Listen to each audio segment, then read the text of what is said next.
Ramadan ya Habib Ramadan Ramadan laitaka yauman qarib rahmat melimpah damainya ku rasakan Ramadan bulan Al-Quran mengubur jiwa menjajukan iman ku harapkan terus bersamamu selamanya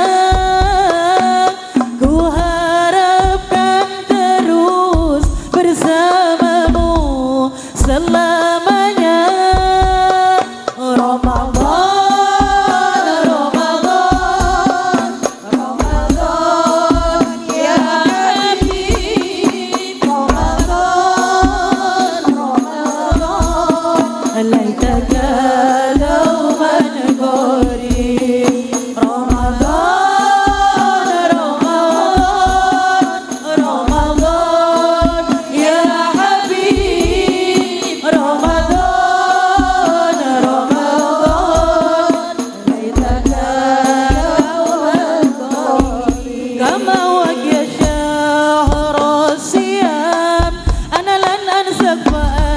في قلبي دائما تمضي الأيام ودعائي كل عام يا رب تقبلنا يا ربي بلغنا بلغنا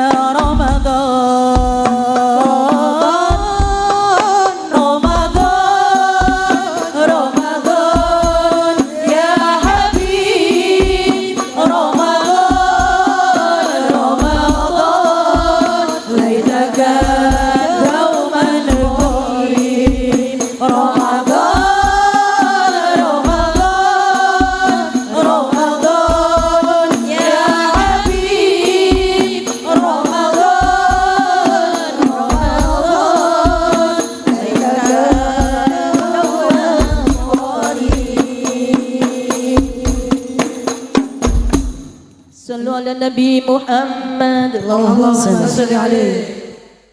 Baiklah para pemirsa Madu TV dimanapun Anda berada, masih bersama dengan Bio HSA, minuman suplemen tetes yang bisa membantu menjaga kesehatan tubuh utamanya di bulan puasa.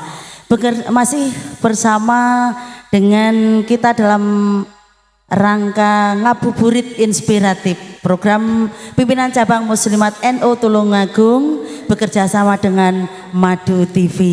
Yai, mari kita lanjutkan dengan bincang-bincang kita tentang keutamaan menjaga lisan dan amarah. Amarah, Yai. Amarah. Kenapa ini penting harus dijaga? Nah, kenapa amarah perlu diperhatikan? Baik, para pemirsa Madu TV yang senantiasa dirahmati oleh Allah.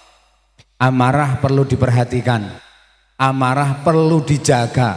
Kenapa? Seringkali lagi-lagi ketika kita sedang marah atau sedang muncul amarah dalam diri kita, maka seringkali tidak terkontrol. Ketika tidak terkontrol, maka seringkali melakukan hal-hal yang dilarang oleh agama. Maka dari itu sangat jelas dalam ayat Al-Qur'annya, wal kadhiminal ghaidh, orang-orang yang senantiasa menjaga amarahnya. Ini diantara orang sekian banyak dari umat Islam yang nanti akan dimasukkan surga Allah. Yang surga itu luasnya seluas langit dan bumi ini, sangat luas. Dan diantaranya akan dihuni oleh orang-orang yang senantiasa menjaga amarahnya. Nah, maka sering kita, bahkan mungkin kita sendiri sering melakukan itu, nggih. Nah, ketika kita sudah marah, apa yang terjadi? Ya, sudah kalap. Sudah kalap. Artinya sudah kalap itu sudah tidak ingat apa-apa, sudah tidak bisa mengkontrol dirinya, yang akhirnya melakukan apapun. Bahkan mohon maaf, hari ini banyak sekali terjadi pembunuhan-pembunuhan, kriminalitas. Karena kurang bisa menjaga amarah, kurang bisa mengkontrol. Betul, tidak mengontrol dirinya, tidak bisa menjaga amarahnya. Bahkan ada yang bunuh diri. Bukan bunuh di Kediri ya, bunuh diri. Bunuh diri. Itu kenapa? Ya itu tadi karena amarahnya akhirnya apa? Tidak bisa mengontrol, dan ini bahaya. Maka Islam mengajarkan kita, Rasulullah mengajarkan kepada kita, mari diantaranya selain tadi menjaga lisan. Nah, orang yang marah itu biasanya akan muncul juga nanti responnya kepada lisannya atau mulutnya. Berkata kotor, ya kan? Berkata yang akhirnya merugikan orang, menyakiti hati orang, padahal belum tentu orang itu salah. Nah, ini hal-hal yang bisa merugikan kita, merugikan di dunia, bahkan juga merugikan di akhirat. Nah, maka puasa ini akan mengerem itu semua. Puasa ini akan mendidik kita semua untuk senantiasa menjaga amarah itu. Banyak orang puasa Ramadan yang puasanya tetap sah. Puasanya tetap sah. Namun perlu diperhatikan, dia akan hanya mendapatkan lapar dan dahaga saja. Kenapa? Karena dia tidak memperhatikan yang berkaitan dengan pahala-pahala ketika menjalankan ibadah puasa. Di antaranya apa? Yaitu tadi bagaimana lisan dan amarah ini. Baik. Maaf Yai, kelihatannya kita break sebentar, ada yang mau bertanya. Alhamdulillah, ada yang mau bertanya. Ada yang mau bertanya, disilahkan. Disilahkan bagi yang mau bertanya, ya kita dengarkan. Monggo. Monggo.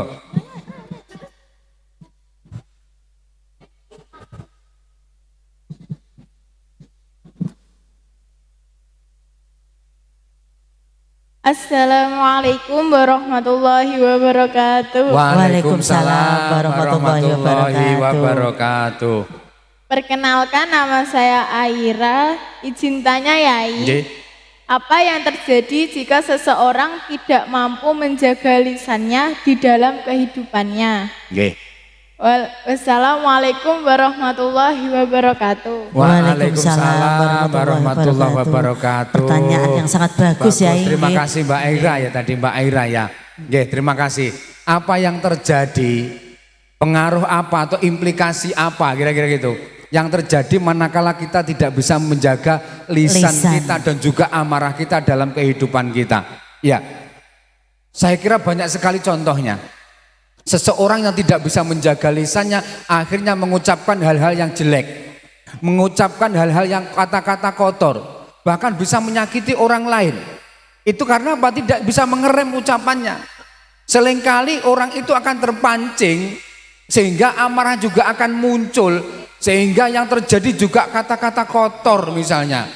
Pernah nggak jenengan melihat atau menyaksikan ketika di jalan raya, ya kan? Iya. Misalnya ada kendaraan yang akhirnya nyalip, di depannya akhirnya marah, mengeluarkan kata-kata apa? Iya, itu ada biasanya saya pernah mendengar Pak sopir itu ini lurah pecok atau biasanya begitu.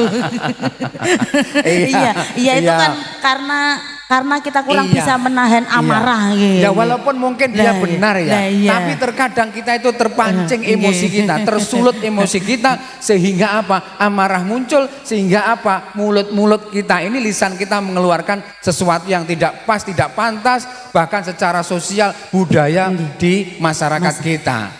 Nah, maka banyak sekali yang terjadi, bahkan bisa jadi memfitnah. Itu juga kata-kata yang muncul dari lisan kita. Fitnah itu, ya kan? Fitnah lebih kejam dari pembunuhan. Nah. Kalau dibunuh sudah sekali, mati sudah ya. Tapi kalau fitnah itu masih terus berkembang, bisa satu, kedua, ketiga. Sakitnya yang ditimbulkan dari kata-kata itu bisa selamanya. Iya kan? Tapi mungkin kalau terkena pisau, dikasih obat merah, selesai.